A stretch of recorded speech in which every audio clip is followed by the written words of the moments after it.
Daniel was rinsing his coffee mug when he first noticed it. The morning was quiet. No traffic outside, no neighbor's dog barking, only the faint hum of the refrigerator. His wife, Emily, leaned against the kitchen counter, scrolling on her phone. "You're going to be late for work," she said without looking up. He smirked. "I'm fine. It's barely 8.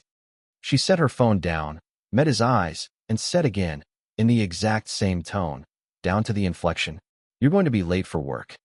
He blinked. It wasn't like when someone repeats themselves to emphasize a point. It was identical. Same pitch. Same pauses between words. Like an audio clip played twice. I heard you the first time," Daniel said. Emily tilted her head slightly, too slightly. The movement was mechanical, almost like a bird jerking to track something in the grass. Her smile returned instantly, too instantly, and she went back to her phone. Daniel stood there, the warm mug in his hand, the hum of the refrigerator suddenly deafening. He told himself it was nothing, a trick of the ear, but the longer he stood there, the more he realized. He didn't hear her breathe. That night, Daniel joined his parents for dinner at their place. The roast chicken smelled exactly like it had when he was a kid, almost too exactly. The aroma didn't shift or fade.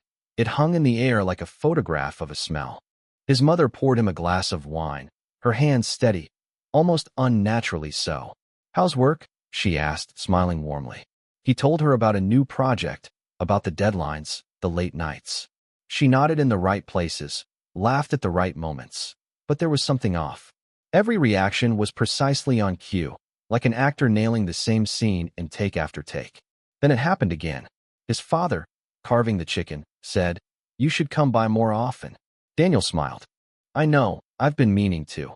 "You should come by more often," his father repeated. Same cadence, same gentle emphasis on by. The exact same intonation, like a sound file playing twice in a row. Daniel froze with his fork halfway to his mouth. The air in the dining room felt heavy. His parents kept eating, smiling, chatting, like nothing strange had happened at all. And then, just for a moment, Daniel saw it. When his mother reached for the salt shaker, her hand stuttered. Not trembled, stuttered, like a skipping frame in a video. The next morning, Daniel left early, needing air and distance from the two perfect smiles. The street outside his apartment looked normal enough. Joggers passing by, a mailman unloading envelopes from his bag, a woman walking a golden retriever. But halfway down the block, something made him stop. The same man in a blue jacket passed him twice. Not just a similar man, the same man. Same stride, same swinging of the arms, same earbuds in the same ears. The first time, the man nodded politely. The second time, less than a minute later, he nodded in exactly the same way. Daniel turned slowly, scanning the street. The jogger he'd seen earlier was coming around the corner again. Same ponytail bouncing, same rhythm of shoes on pavement. The golden retriever trotted past, tail wagging in the exact same pattern as before. It was like the block was on a short loop. Then Daniel's phone buzzed in his pocket. A text from Emily. "You're going to be late for work." His chest tightened.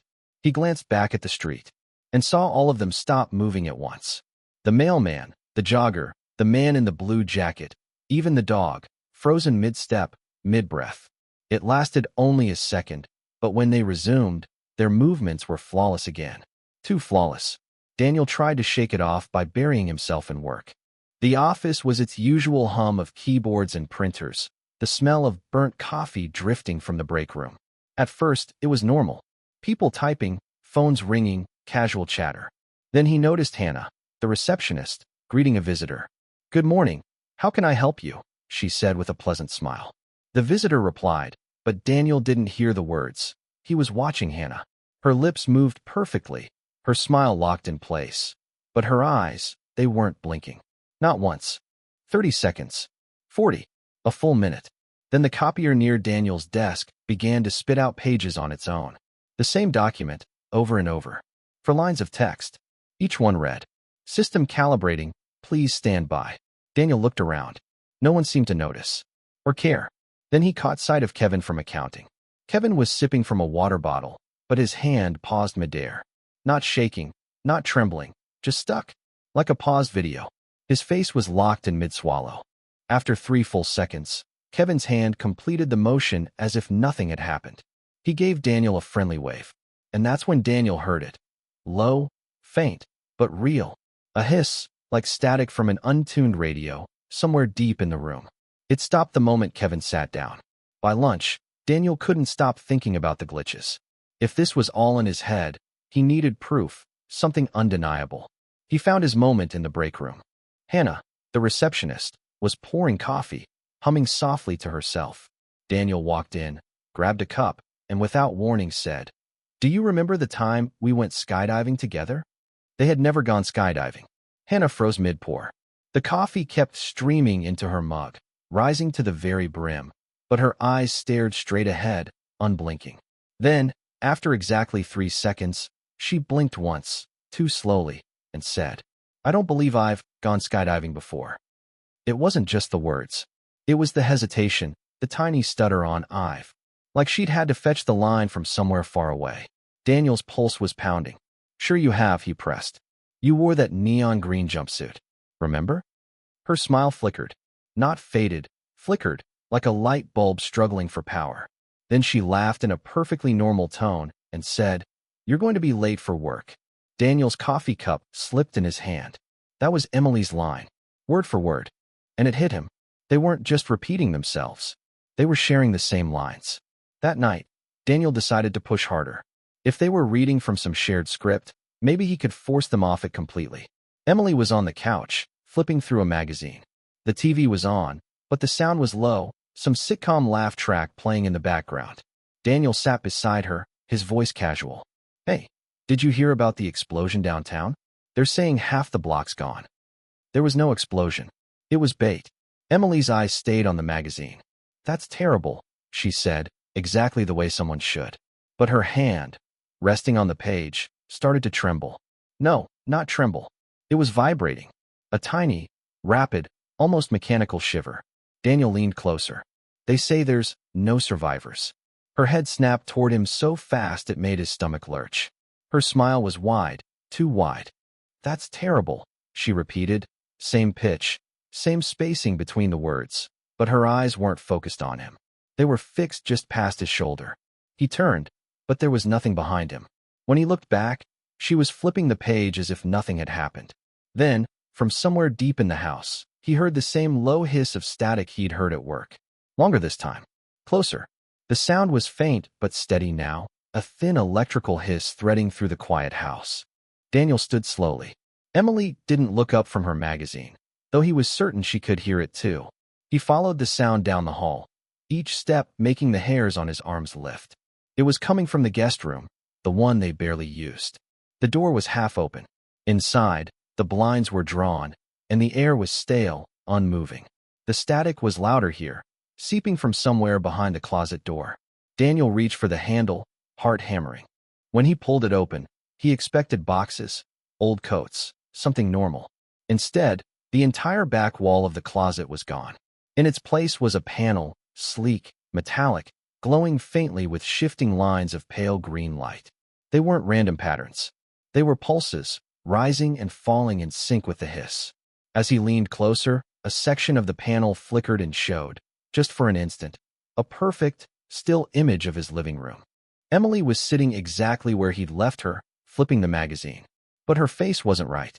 Her skin was sliding, just slightly, as if trying to keep its shape. The static spiked in pitch. The panel went black. And from the living room, Emily's voice called out, "You're going to be late for work." Daniel closed the closet door slowly, forcing his breathing to steady. The hiss was gone. The house was silent again, too silent. He walked back, toward the living room, rehearsing something casual in his head. If she didn't know he'd seen it, he could still play along. Emily looked up as he entered, but it wasn't the kind of glance you give someone walking into a room. It was sharp, like she was scanning him. "Find what you were looking for?" she asked. The words seemed harmless, but the tone, there was no warmth in it. Just calculation. Daniel shrugged, forcing a smile. "Just checking the closet. Thought I heard a mouse." Emily's smile didn't reach her eyes. "You should stay out of there." The sitcom on the TV laughed at something that wasn't funny. The laugh track looped twice, exactly the same way. Daniel sat down, pretending to watch, but his skin prickled. She wasn't looking at the screen, she was looking at him. Then she blinked. And in that half second, he swore her pupils shifted, just slightly, into thin, vertical slits. The next morning, Daniel told Emily he had an early meeting. She smiled, kissed him on the cheek, and told him to drive safe, in a voice that was almost human. But he didn't go to work. Instead, he drove around the block, parked behind a hedge, and waited until the curtains in the living room shifted, her signal that she thought he was gone. Before leaving, he'd hidden a small motion-activated camera inside the bookshelf, tucked between two thick cookbooks. It was angled toward the couch, where she spent most mornings. At noon, Daniel let himself back in, the house empty. He grabbed the camera and went to the bedroom to watch the footage. For the first few minutes, Emily just sat reading her magazine. Then, she stopped, her head tilted upward, like she was listening to something no one else could hear. She stood, walked directly to the bookshelf, and looked into the camera. Her face didn't move, but her eyes widened, the irises shifting to that same vertical slit. She held the gaze for a full 10 seconds before reaching behind the bookshelf. The screen went black, but the last frame before the feed cut showed something impossible. The skin at the edge of her jaw had pulled back slightly, revealing a glint of something metallic beneath. Daniel shoved the camera into his desk drawer and slammed it shut. His pulse was hammering so hard he could barely hear. When Emily came home that evening, he was ready. He'd rehearsed a dozen ways to ask her without asking, to see if she'd slip. But before he could speak, there was a knock at the door. Emily didn't move to answer it. She just smiled faintly and said, "They're here early." Daniel opened the door to find Kevin from accounting standing on the porch. Behind him was the man in the blue jacket from the street loop and Hannah from reception. They all smiled the same smile. "Daniel," Kevin said warmly, "we thought we'd check in on you." He tried to play it cool. "Why?"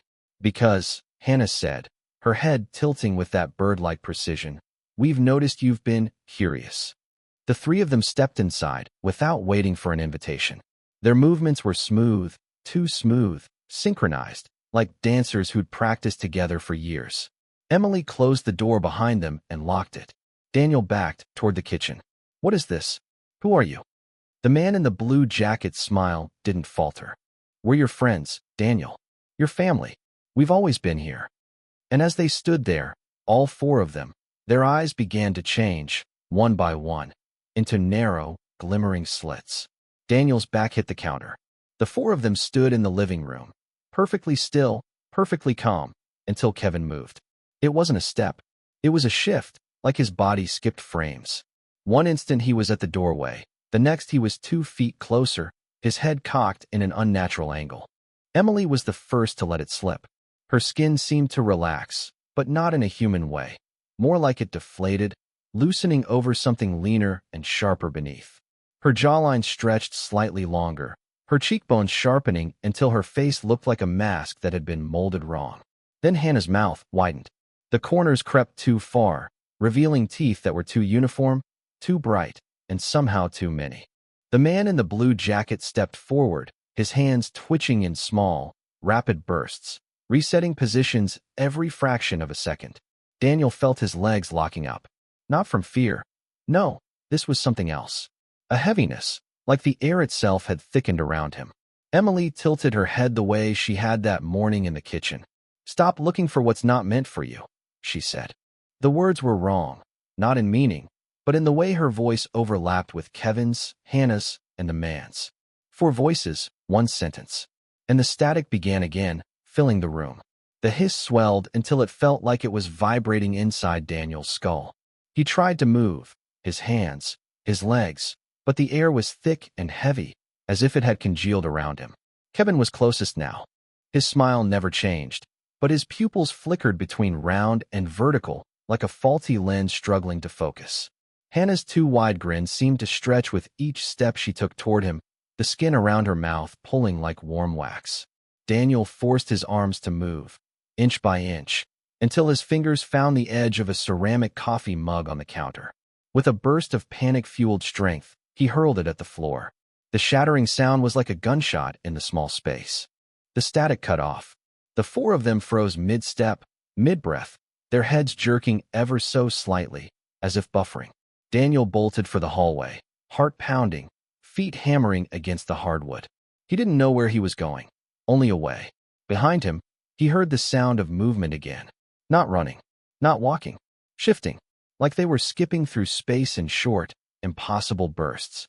He rounded the corner toward the front door and stopped dead. There was someone already standing there, blocking the way out. It was his mother. Her eyes were already in slits.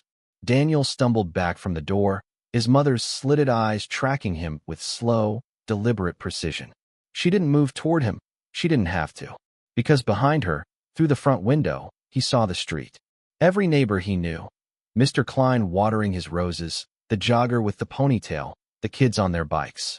They were all standing perfectly still, heads turned toward his house, watching. The world outside had gone silent. No birds, no wind, not even the distant hum of traffic. Then, as if on some invisible cue, they began to move. Not toward him, but synchronizing. Watering cans tilting at the exact same angle, ponytail bouncing in identical arcs, bicycle pedals turning at the same cadence. Daniel's stomach twisted. This wasn't life. It was choreography. His mother tilted her head, farther than human muscles should allow, and smiled. "They've been waiting for you," she said, and when she spoke, Daniel could hear the faint, ghostly echo of Kevin's voice layered under hers. From the living room, the others began shifting closer, the soundless steps closing in. Somewhere deep in the neighborhood, the static started again, low at first, but growing, spreading like it was crawling through every house, every streetlight, every wire. Daniel darted past his mother, shoving the door wide. The moment he hit the porch, every head on the street snapped toward him at once. He bolted down the steps and onto the sidewalk, his shoes slapping against the concrete. The neighbors didn't run after him. They simply appeared closer with each blink, like reality was skipping frames to keep them near. The jogger with the ponytail glided into his path without making a sound. Her mouth opened as if to speak, but instead, that crawling static poured out, rising in pitch until it felt like needles in his ears. Daniel veered into the street, sprinting past parked cars, past houses he'd walked by 1,000 times. He didn't look back, but when he turned the corner at the end of the block, his stomach dropped. He was back in front of his own house. Emily stood at the bottom of the steps now, Kevin beside her, Hannah just behind. The man in the blue jacket was gone, until Daniel saw him suddenly standing on the roof, looking down with a stillness that made his skin crawl. "You can't leave," Emily said. Her voice was calm, but it layered again, multiple tones, like several versions of her speaking at once. Around him, the neighbors closed in. Not running, not walking, just narrowing the circle. Daniel's breath came in short, ragged bursts. They were everywhere now, faces from his entire life. Teachers, co-workers, strangers he'd passed in grocery aisles, all wearing the same calm, glassy expression. Emily stepped forward, her form flickering for just a moment, like static in human shape. "You've been seen," she said. Daniel swallowed hard. "Seen by who?" Kevin answered, his voice perfectly blended with hers, their words overlapping like two recordings in sync. "By us. Since the day you arrived." The jogger stopped just behind him, close enough that he could feel the absence of her breath. "You think you were born here?" Hannah added, her smile stretching too far again. "You weren't." Daniel shook his head. That's insane." Emily tilted her head in that too precise motion. "You're not one of them," she said, gesturing vaguely toward the houses. "You're one of us. You just don't remember." The man in the blue jacket dropped soundlessly from the roof, landing beside her without bending his knees. "When the memory returns," he said, "you'll join the network." Daniel's chest tightened. "And if it doesn't?" For the first time, they all smiled at once. "Then we'll help you remember." The static roared, and the world around him seemed to tilt. The static swelled until it wasn't just sound. It was pressure, filling Daniel's head, pressing behind his eyes. Shapes began to flash in his mind. Not memories, at least, not ones he recognized. A sky the color of bruised metal. Towers of black glass rising from a churning sea. Figures, thin, elongated, moving in perfect synchronization, their limbs bending at angles no human joints could manage. And somewhere in the distance, a pulsing light, beating like a heart. Every time it flared, Daniel felt a pull in his chest, like something deep inside him was answering. "No," he muttered, clutching his head. "That's not me." Emily stepped closer. The edges of her face blurred, as though the mask of her human form was slipping. "It is you," she said. "You left, but you never truly became one of them. You've been dormant." More flashes. Himself, but not himself. Taller, sharper, skin a muted silver blue. Standing among hundreds of others, all turning their heads in unison toward that pulsing light. Daniel staggered back. The images felt too real, like they were pressing upward through his own thoughts, forcing his brain to remember something it had been made to forget. Kevin's voice cut through the static. "You can fight it," he said softly, "or you can come home." The circle of neighbors tightened, and the air began to hum. Daniel shoved past the jogger and ran. He didn't care where, just away from their eyes, their voices, that pulsing light in his head. The street blurred around him, houses and trees smearing into streaks of color, as if the world couldn't keep up with his movement. Then the ground ripped. It wasn't a pothole, wasn't an earthquake. It was like the street itself split open into a jagged seam of blinding white light. Inside the tear, there was nothing. No sky, no ground, just a depthless void that seemed to pull at him. He skidded to a stop, heart pounding. The edges of the tear shimmered, and for a moment he thought he saw those black glass towers from his visions, distorted as if underwater. Behind him, the static grew louder. Emily's voice, layered and echoing, called out. This place was never real. The man in the blue jacket appeared at the other side of the tear without crossing the distance between them. His eyes locked on Daniel's, and the space around him began to glitch, buildings stretching, warping, resetting in rapid bursts. The void's pull grew stronger. Some part of him, deep and unfamiliar, wanted to step into it, and that terrified him more than anything. The light from the tear burned in Daniel's eyes, but he couldn't look away. It wasn't just pulling at his body, it was pulling at something else, something deeper. Emily stepped to the edge of the seam, the air around her rippling like heat-off asphalt. "You don't belong in the construct anymore," she said, her voice layered with dozens of others, some male, some female, some not human at all. Kevin appeared on Daniel's left, Hannah on his right. Their movements were synchronized, almost casual, but they were boxing him in. The jogger stood directly behind him now, smiling as if she'd been there all along. He backed toward the torn street, the light pulsing in rhythm with his heartbeat. "No," he whispered. This can't be." But then the pull intensified, and his knees buckled. Flashes slammed into his mind. Rows of silver blue beings kneeling before a vast, living machine. A city floating in a storm-filled sky. Himself, standing among them, connected by a web of glowing threads. Hannah leaned close, her two wide grins stretching impossibly far. "It's not a choice," she said softly. "It's a recall." They reached for him, hands elongating, fingers splitting into too many joints. The street around the tear began to fold, as if the world was trying to push him in. Daniel's heels were on the edge of the tear now. The white light wasn't blinding anymore. It was clearing, sharpening into a view. Through the seam, he saw a city that couldn't exist. Towers like black obsidian needles, each one wrapped in moving bands of pale light. Bridges that hung in the air with nothing holding them. A sky so heavy and metallic it felt like it might collapse. And in the streets below, thousands of them. The silver-blue beings from his visions, all moving in perfect synchronization, their heads tilting toward him as one. He felt his chest tighten, not in fear, but in recognition. Kevin's voice came from somewhere behind him. "This is where you came from." Emily's hand was on his back now. "You've been away too long," she murmured. "You've forgotten your purpose." Daniel shook his head, though the pull was almost irresistible.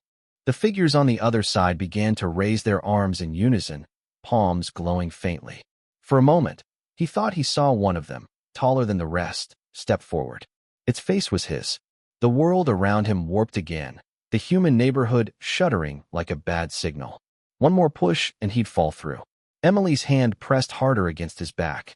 Just a little more force and he'd tip into that impossible city. The air around him shimmered, and the static was so loud now it felt like it was inside his skull. His body wanted to move forward, wanted to join them, every muscle urging him toward the tear. Then, suddenly, everything froze. The static cut out mid-hiss. The glow from the tear dimmed, like a light switch had been thrown. Even Emily's hand stopped mid-push, suspended in the air behind him. A single, mechanical click echoed from somewhere far away. Then another voice, one he'd never heard before, spoke directly into his ear. Daniel, this is not your recall. Do not cross. The tears shimmered, the view of the alien city flickering like a dying feed. Someone, was interfering. He turned his head slightly. Standing in the middle of the warped street was a man he didn't recognize. No smile. No slit-pupilled eyes. Just a face that looked human. You were taken, the stranger said, his voice low and urgent. And they've been rewriting you. But you're not one of them. Not yet. Behind them, Emily's head jerked violently. Then so did Kevin's, Hannah's, the joggers, as if their strings had been yanked. They know I'm here, the man said. We have seconds. Choose now, me or them. Daniel's body was a rope in a brutal tug-of-war. The tears still pulled at him, steady, insistent, while the stranger's voice cut through like a razor. Emily's frozen hand twitched back to life, fingers elongating again, reaching for his shoulder. Behind her, Kevin's smile cracked unnaturally wide, skin tearing at the corners of his mouth. The jogger's head lolled to one side, eyes rolling back to reveal nothing but silver. The stranger took a step closer. They'll make you theirs, Daniel.